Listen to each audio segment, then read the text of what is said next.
Dana Denha here, and this is Let's Watch with the Ann Arbor Film Festival. Historically, movies and television tend to repeat the same material decade after decade, leaving many to ponder why there aren't fresh, creative ideas.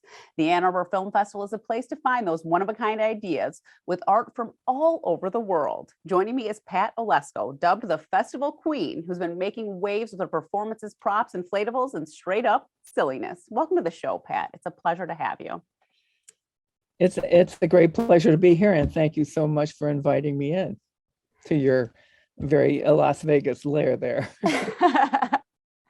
Well, Pat, I'd like to start with your background in schooling because you're pretty familiar with the Ann Arbor area. I certainly am. I went to the University of Michigan, to the art school back, in 1965, and I had gone to an arts academy, Interlochen, upstate Michigan, and all my connected artist friends there went to like the hot shot places like RISD and so forth. But I had to go in state, but turned out to have been the greatest educational experience that you possibly could have had. The Ann Arbor at that time was like, it was in the 60s, and there was so much going on culturally and politically, and in every way. The art school was incredibly crowded. There were 3 times as many people in it as it was designed for.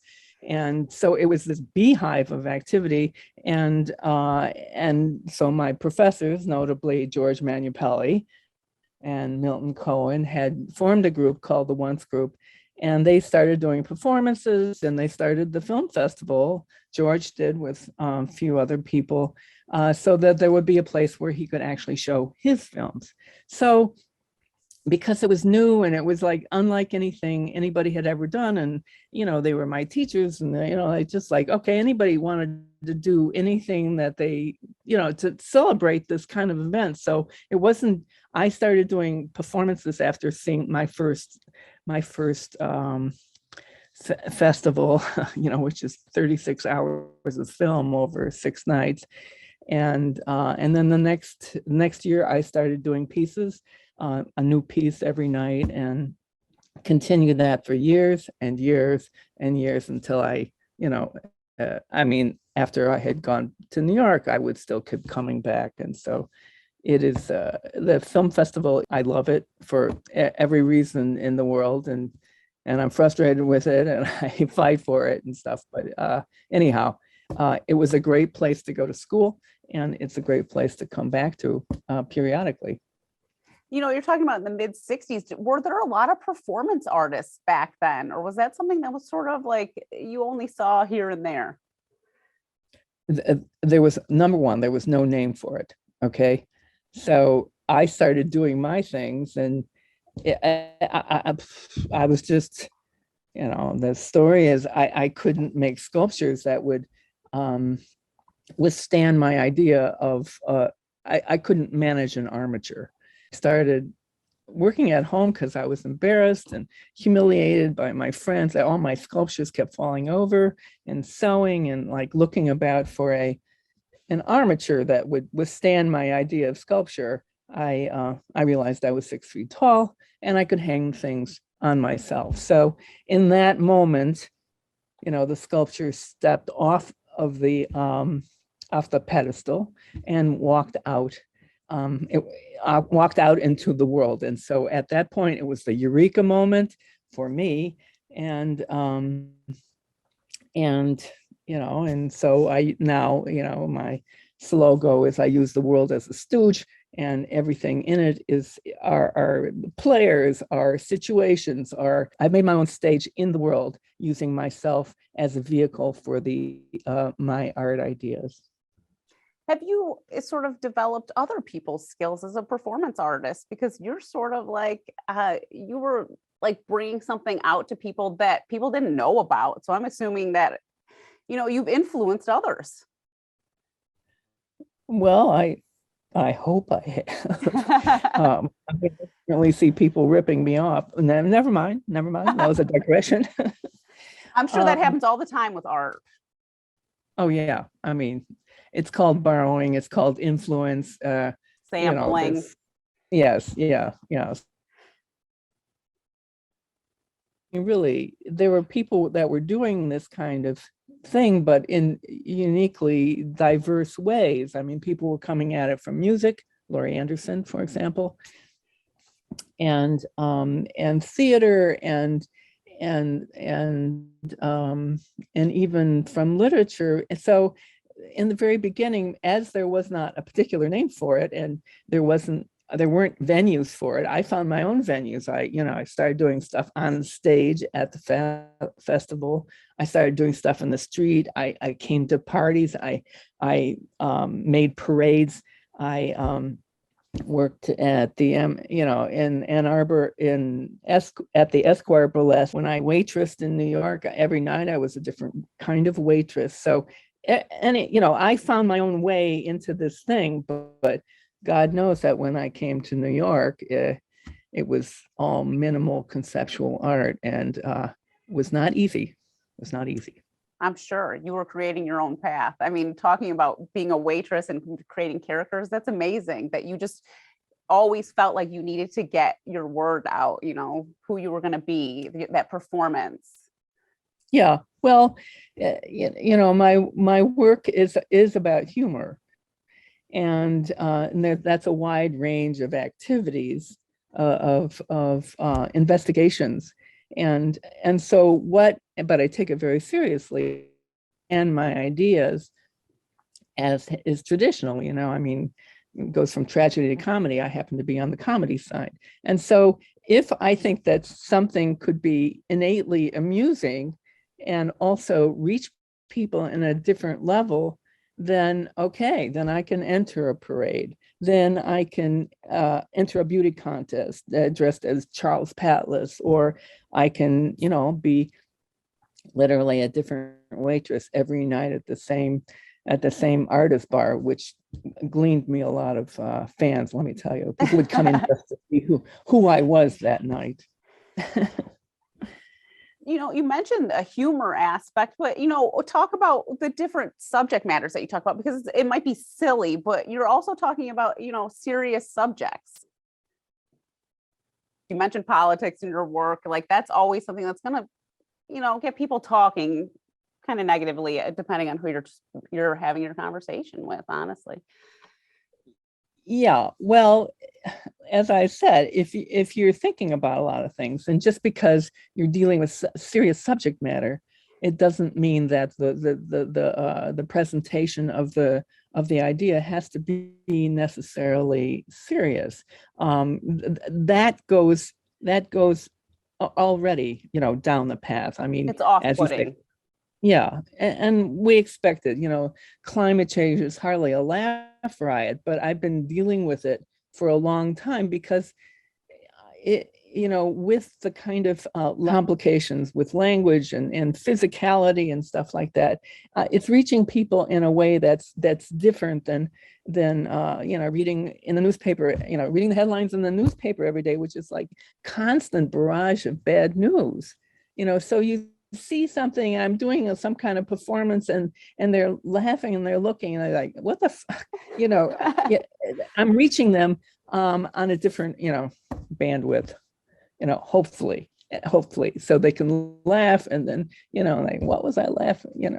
I mean, they'll think about it a little bit more, they'll think about it differently. Certainly, there's a great need for many exemplars or many takes on a particular issue, because you're really trying to reach people, and that's my whole thing, is I'm trying to communicate in a way that makes people have an open mind, which is just a great way to communicate with people. You don't want people to shut off the second you're doing something. You want people to stop at that parade. You want people to watch what you're doing at your installations and see what you're talking about. And if it is, I agree. Like, I love humor and like laughing at things. So like this idea of bringing humor to like these serious topics really makes it light, and it makes you really think about it, I think, a little bit more than when someone's sort of like yelling at you or like telling you certain things in a Yeah. way that you don't want to hear it.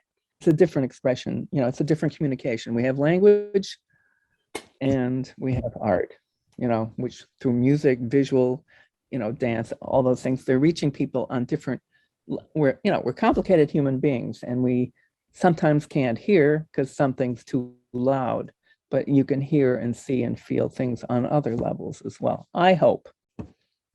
Yeah, I hope so too. Talk about, you mentioned parades and stuff, but talk about the different aspects of your work, because are you always performing in your work, or, you make a film, are we going to see Pat in it, or maybe not? I do tend to become the character there. That it's a huge costume, or anyhow, it's a very flamboyant, rigorous presentation of self. So that's already doing my my conversation. And when people actually come up to talk to me, I tend not to. I'm not, if they've worked up enough courage to come up and break the fourth wall there, I'm not going to put them off. So I talk to people. If I'm doing a parade, I'm in character, but if somebody wants to come up and talk or join the parade, or, or do any of those kinds of things, then I'm there. I'm not making a theater where I'm trying to reject the audience. It's inclusive. And the interesting thing about these parades, are you ever joining other people's parades, or are you always creating it yourself? Because no, oh no. I've joined many parade with like very mixed results. I mean, I went to the Macy's Thanksgiving Day Parade 3 years in a row, and as a turkey, like seemed like the right thing to do, and dancing along with the Rockette. Every year they threw me out right before the television cameras, and until the third year, they had put a memo out about this turkey.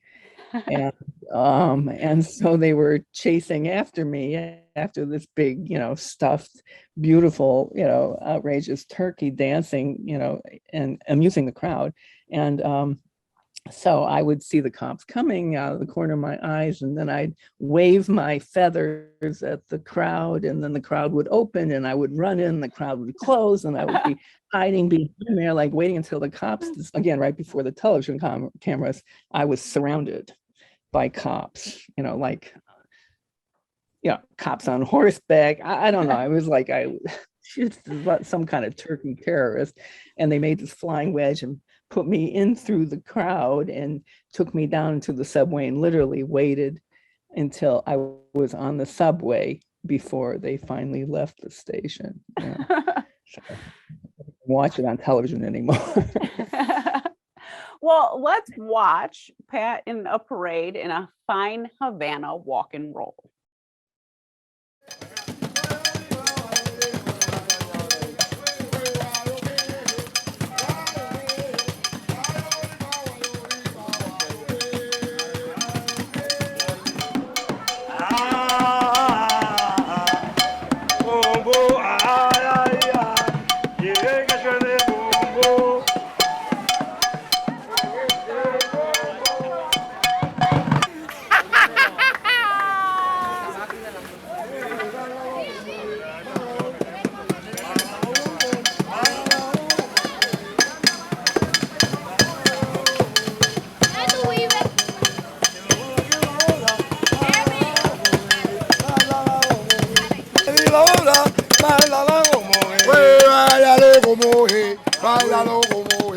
Con mi madre y ahora, báilalo como es, báilalo como es. A ver.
We're back with Pat Oleszko. Why don't you talk about going to Cuba? And, we weren't even allowed to visit Cuba, us as Americans, for a long time. So you went there and created your own parade? Well, I was invited. I was at a residency out in California, and I met a Cuban artist there, and he invited me to his studio, and because he had seen all the stuff that I'd done it also at this residency, and he invited me to come to Cuba to do something for he had a studio in a very poor neighborhood. He did say to me, we have nothing. We don't have one can of paint. You have to bring everything. So I assembled things, my 3 cigars and my Dick Dollar and Betty Boop, and brought these things to Cuba. I mean, not knowing what to expect. And so he had an opening. It was during the Biennale at his studio, and we got people to inhabit the costumes. I worked with some young men in the neighborhood to the dancing cigars. I paid everybody a lot more than they ever have gotten. And I got the local band. I mean, local band meaning around this particular block, which was the guy that was playing on the box. And so it was kind of great. I mean, everybody, you don't see it so much in the film, but everybody came out of the houses and was following us around and around as we went around the neighborhood. So it was, I don't speak Spanish, but it was a way to communicate, on a level, a different medium than traditional language can evoke. So it was pretty great, until somebody who was got too drunk and came and started playing on the guy's box that was his drum, and broke it. And then, oh God, and then there was a chaotic moment afterwards. But I think these things happen with regularity there. Oh, yeah. But there is this like pure joy that you feel when you're watching the video. And I could feel that people were just joining and coming out of their houses. I felt that when I was watching this. Yeah. Particularly those 2 women. We repaired his studio, and everybody in the neighborhood who knows Rigoberto came, and we had a dance party all night. So it was a great experience. It sounds amazing. It really does. We were talking earlier about your beginnings in Ann Arbor and the beginning of the Ann Arbor Film Festival. Talk about that third Ann Arbor Film Festival, when you performed, and then how you've been a part of the Ann Arbor Film Festival ongoing for these last 57 years. First of all, in the beginning, the Ann Arbor was not in this movie palace, okay? Was in the old art school, which is on main campus. Now I think it's business administration or mathematics or something, right by it was very much a kind of like a community thing, because people would come and see these, like, some fabulous, but some like really difficult films to watch. And interspersed with that, and stuff in all the display cases, and the group of people that were there night after night, kind of getting larger and larger, more voluminous, were really hardcore supporters of art. And and I started doing stuff. I mean, the first year, I think I said, well, I just saw 36 hours of film last year. Okay, I deserve my own chair. So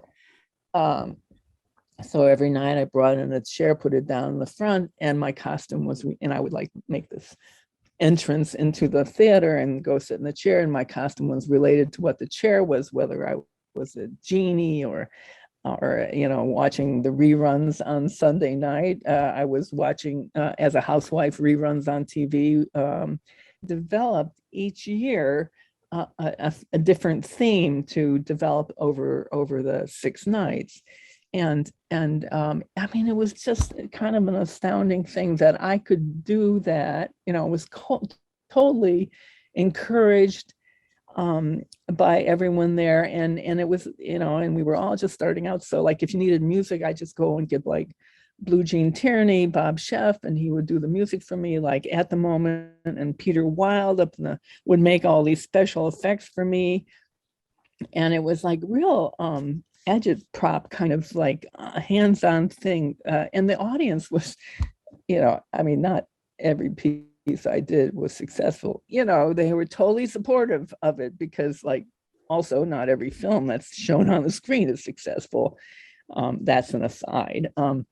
But so it became this, you know, it was just like the cultural event of the year that just kept building and building until Saturday, you know, Friday and Saturday nights were the best films, and then the party, and maybe, you know, Warhol got his first, you know, the Velvet Underground got their first outside gig at the film festival, and you know, it just was like, it was kind of an electricity, and the parties were, you know, spectacular. And then so this whole thing kept developing bigger and bigger, like kind of a rolling snowball, and becoming every year more and more, a little more and more professional, and getting a bigger audience with it. But the core people were just artists and architects and musicians and composers and dancers, like enthusiastic for creating not just something on the screen, but like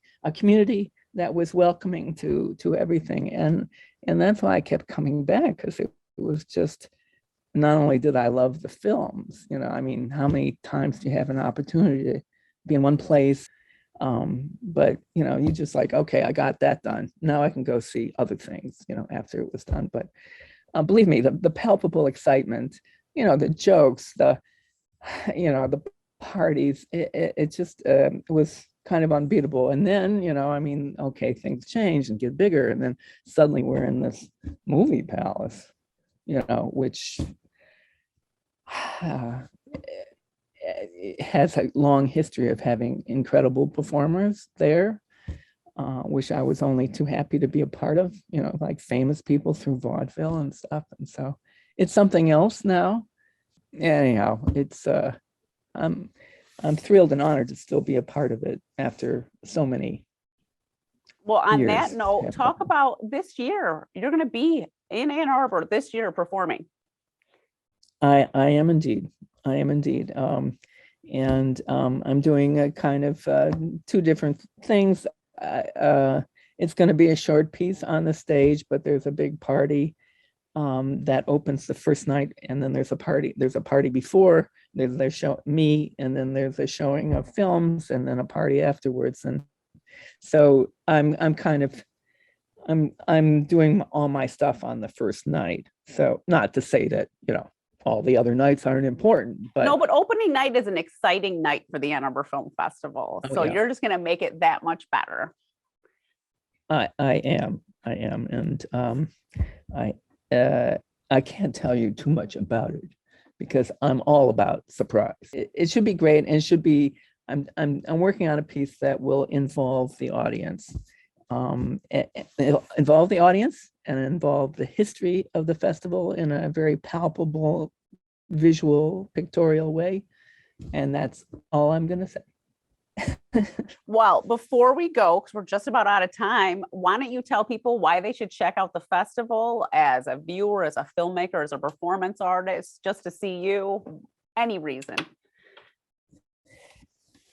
Because it shows a genre that you won't get anyplace else, and it is now truly international, and it's also something that, because of the development of the medium of video and so forth, it's more accessible to everybody. So you're getting, people are able to work in a way that's like, it's easy, it's not that expensive, and you will see stuff that you know, it's unparalleled in any other venue. And plus, you know, for the most part, things are short. So if you don't like this one, you see the next one, you will like that one.